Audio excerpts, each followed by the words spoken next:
Hey everyone, welcome back to the channel. In today's video, I'll show you how to install the X app on your Mac and use it like a standalone desktop application.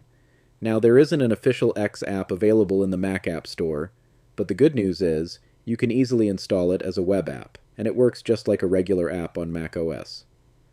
Let's get started. First, open Safari on your Mac.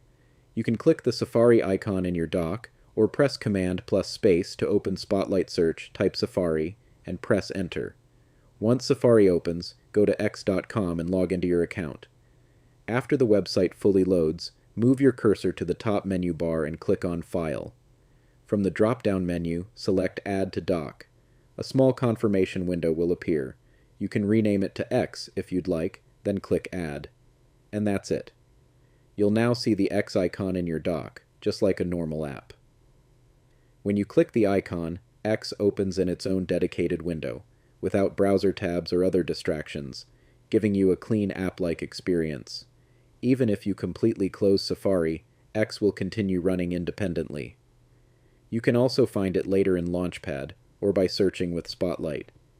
This method is quick, simple, and doesn't require downloading any extra software. And that's how you install X as a standalone app on your Mac. If this video helped you, make sure to like the video and subscribe for more simple and practical Mac tutorials. Thanks for watching, and I'll see you in the next video.